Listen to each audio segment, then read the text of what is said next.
बंदी छोड़ सतगुरु रामपाल जी परमेश्वर जी की जय हो।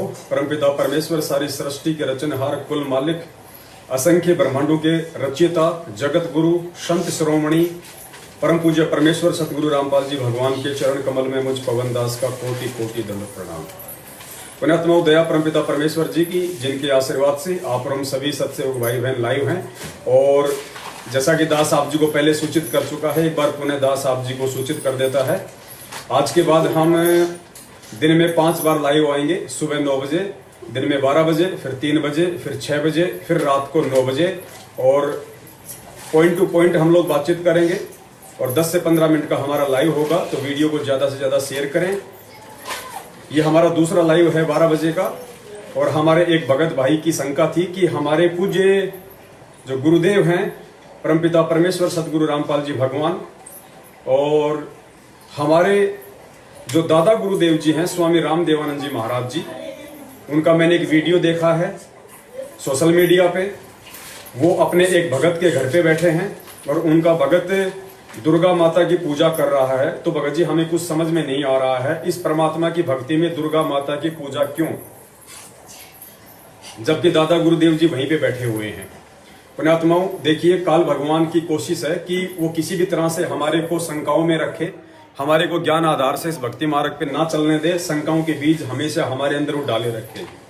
पुण्यात्माओं, परमपिता परमेश्वर सतगुरु रामपाल जी भगवान के सत्संग और ज्ञान आधार से सबसे पहले तो हमें इस निर्णय पर पहुंचना चाहिए कि हमारे जो दादा गुरुदेव जी थे वे 12वें पंथ से संबंधित थे, क्योंकि 12वां पंथ गरीबदास जी महाराज जी ने चलाया था। और 12वें पंथ में किसी की भी मुक्ति नहीं होनी थी, क्योंकि 12वें पंथ में उनके आने का मुख्य मकसद केवल पवित्र कबीर सागर में नकली संतों ने काल प्रेरणा से जो मिलावट कर दी थी, उस मिलावट को ठीक करना था और पुनः एक नए ग्रंथ सदग्रंथ साहिब की रचना करना था। तो 12वां जो पंथ था, उस 12वें पंथ में किसी की भी मुक्ति नहीं होनी थी, क्योंकि खुद परमेश्वर की वाणी कहती है कि 12 पंथ काल फुरमाना और भूले जीव न पावे ठिकाना। तो हमारे जो दादा गुरुदेव जी थे वो 12वें पंथ से संबंधित थे। तो पुण्यात्माओं, 12वें पंथ से हमारा किसी प्रकार से कोई संपर्क, कोई संबंध नहीं होना चाहिए।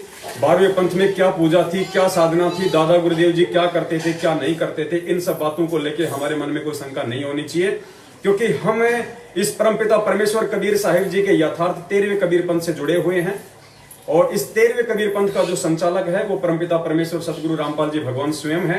तो इस पंथ में आने के बाद उनके द्वारा हमें जो भक्ति साधना क्रिया विधि जो बताई गई है भक्ति मार्ग की, मोक्ष की, उनको लेके हमारे को सतर्क होना चाहिए। और परमपिता परमेश्वर सतगुरु रामपाल जी भगवान ने हमें जो भक्ति मार्ग की जो गाइडलाइन दी है, हमें केवल उन्हीं को आधार मान के आगे बढ़ना है, आगे चलना है, अपने जीवन को निरंतर मोक्ष के मार्ग पे लेके चलना है।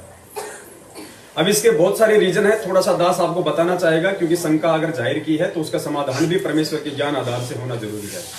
पुण्यात्माओं, जैसा कि आप सभी को पता है, बार बार पूज्य गुरुदेव अपने सत्संगों में जिक्र करते हैं कि 650 साल पहले उस परमपिता परमेश्वर ने हम पे दया की, इस पृथ्वी लोक पे आके हमारे को बीच बीच के 5 मंत्र दिए।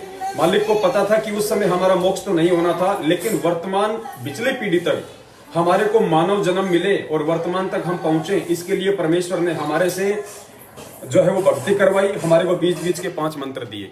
उसके बाद में गरीबदास जी महाराज जी के रूप में वही कबीर परमात्मा आए पुनः, और उस परमेश्वर ने जो जैसी साधना चाहता था, मान लीजिए कोई दुर्गा की साधना करना चाहता था, कोई शंकर जी की साधना करना चाहता था, किसी भी जो है मतलब ब्रह्मा विष्णु महेश को लेके जो भी साधना जो लोग करना चाहते थे, गरीबदास जी महाराज जी ने उनको उन्हीं के मंत्र दिए। उनका मकसद केवल ये था कि ये आत्माएं और 250-300 साल तक आगे बढ़े, इनके मानव जन्म हो, और उस समय जब पिछली पीढ़ी में मैं पुनः आ जाऊंगा सतगुरु रामपाल जी भगवान का रूप लेके, उनका चोला लेके 8 सितंबर 1951 को, तो इन आत्माओं को अपने यथार्थ 13वें कबीर पंथ से जोड़ लूंगा और इनको यथार्थ भक्ति मार्ग दे दूंगा, इनको ज्ञान दे दूंगा। ये आत्माएं फिर भक्ति मार्ग से दूर नहीं होंगी। तो हमने इन बातों के पचड़े में बिल्कुल भी नहीं पड़ना चाहिए कि हमारे दादा गुरुदेव जी क्या साधना करते थे, हमारे दादा गुरुदेव जी ने किन किन लोगों को क्या क्या मंत्र दिए थे, हमारे दादा गुरुदेव जी शेरावाली की पूजा करने वाले भक्तों के घरों पे क्यों बैठे हुए थे। ये संतों के देश काल और परिस्थिति के अनुसार अपने अपने कार्य होते हैं। हमने इन चीजों पे ध्यान नहीं देना। हमने यदि ध्यान देना है तो वर्तमान में परमपिता परमेश्वर सतगुरु रामपाल जी भगवान ने हमें जो भक्ति साधना दी है वो हमारे लिए सर्वप्रथम है, सर्वोत्तम है, वो उत्तम है। उसके अलावा हमने किसी की बातों पे कोई ध्यान नहीं देना है। अब देखिए आदरणीय गरीबदास जी महाराज जी का ये छोटा सा ये सत्संग है जो परमपिता परमेश्वर सतगुरु रामपाल जी भगवान ने अपने मुख कमल से हमें सुनाया है। इसमें गरीबदास जी महाराज जी शंकर भगवान की भी पूजा करवाया करते थे, उनके भी मंत्र दिया करते थे। मकसद क्या था गरीबदास जी महाराज जी का? मकसद ये था कि नालायकों, तुम कम से कम जो इन भैरू भूत और जो इन छोटे मोटे माई मसानी की जो तुम पूजा करते हो, जिसके पूजा करने से कोई लाभ है ही नहीं किसी प्रकार का, कम से कम तुम इनकी पूजा छोड़ के ब्रह्मा विष्णु महेश की तो पूजा करो, तुम्हें कुछ तो लाभ मिलेगा।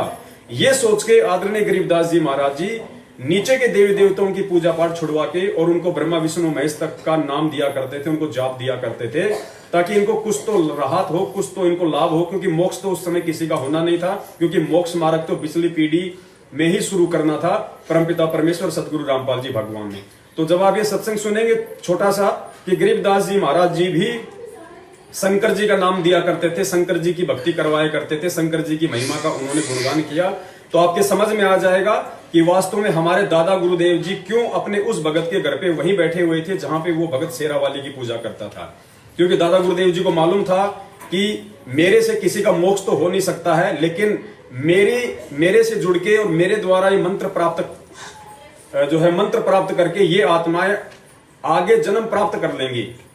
और उस समय वो परमात्मा सतगुरु रामपाल जी भगवान के चोले में आके इन आत्माओं को संभाल लेगा। तो मुख्य मकसद जो था दादा गुरुदेव जी का, उन आत्माओं को किसी भी प्रकार से भक्ति मार्ग से जोड़ के रखने का था। तो सुनिए आप परमपिता परमेश्वर जी के मुख कमल से छोटा सा सत्संग, उसके बाद उम्मीद करूंगा आपकी सारी शंकाओं का समाधान हो जाएगा। इस ग्रंथों में लिखा क्या है और हम करवा और कर क्या रहे हैं? हम दोषी हो रहे हैं उस परमपिता परमात्मा कबीर साहब के, और साथ में उस गरीबदास परमेश्वर तुल हंस आत्मा के, जो हमें क्या बताने आए थे और हमने अब क्या शुरू कर दिया। वहां मैं क्या देखा कि श्री ब्रह्मानंद जी ने सामने तो भूरी वालों की और गरीबदास जी की मूर्ति बना रखी है, और कति अपने जहां उनका रहने का स्थान था उसके सामने शिव जी का मंदिर और मूर्ति शिवलिंग। क्या बात की। और सुबह उठे, हम रात को हम के थे, मेरे पास फिल्म बनी हुई है। सुबह उठे, उठ करके सबसे पहले शिवलिंग पर जल चढ़ाया, और मेरे साथ जो भक्तात्मा सैकड़ों की संख्या में दर्शनार्थ गए थे वो आश्रमों को देखने के लिए, मुझे कहने लगे गुरुदेव ये क्या चक्कर है? आप तो कह रहे थे ये बड़े महापुरुष है, ये पूछ रहे शिवलिंग ने। अब क्या जवाब देंगे दासन को? अब यहाँ फंस गया। कहा मैं कबीरपंथी कहलावा गरीबदासपंथी, और पूज्य काल को शिवलिंग तो एक बिल्कुल नासवान भगवान, और कहा परमेश्वर। फिर क्या बनाते हैं? कहते हैं गरीबदास ने लिखा है, दास गरीब दर शिव का दान, भक्ति मुक्ति जल्दी निदान। अब ये मुक्ति शिवजी वाली तो हमने ना जाने कितनी बार प्राप्त कर ली है।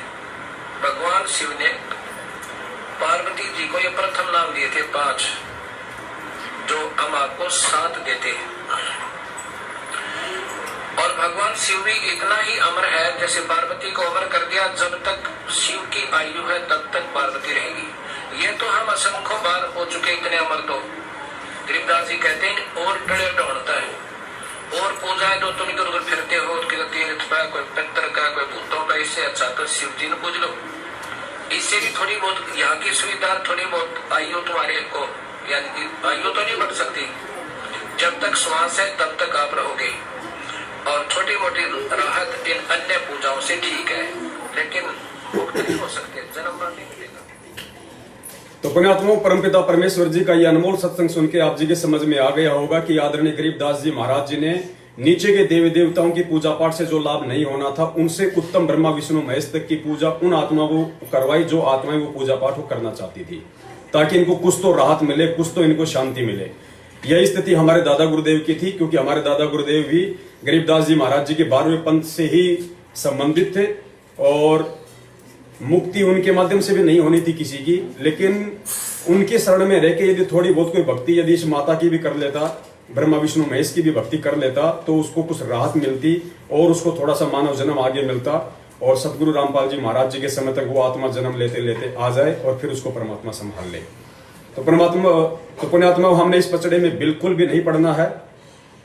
ये इस तरह के वीडियो जो आप देखते हैं सोशल मीडिया पे, ये केवल काल भगवान की सूक्ष्म चाल का एक वो पार्ट है। ये हमारे को भ्रमित करने की उसकी एक सोची समझी साजिश है। तो आगे से हमने इस तरह के वीडियो से बिल्कुल सावधान रहना है। और हमारे परमपिता परमेश्वर सतगुरु रामपाल जी भगवान ने, जो कि अब साक्षात 8 सितंबर 1951 से धरती पे प्रकट है, उन्होंने हमें यथार्थ मंत्र संपूर्ण भक्ति विधि का कोर्स जो दे दिया और ये तत्व ज्ञान वाले सत्संग करके हमारी समूल शंकाओं का समाधान कर दिया, उस आधार से हमने निसंशय होके इस परमेश्वर के भक्ति मार्ग पे निरंतर आगे बढ़ना है। और इसी के साथ दास अनुमति चाहता है 3 बजे दास लाइव शंका समाधान में साथ संगति के माध्यम से आप जी के सामने फिर एक नया टॉपिक लेके उपस्थित होगा, एक नए भगत भाई बहन की शंका लेके आपके सामने रूबरू होगा। तब तक के लिए इजाजत। बंदी छोड़। सतगुरु रामपाल जी परमेश्वर की जय हो। सत साहेब। जिसके सिर पर कृपा गुरु की, वो दुख कैसे आएगा। जिसके सिर पर कृपा गुरु की, वो दुख कैसे पाएगा। नाम गुरु जी का जप लेगा, नाम गुरु जी का जप लेगा, जीवन सफल बनाएगा। जिसके सिर पर कृपा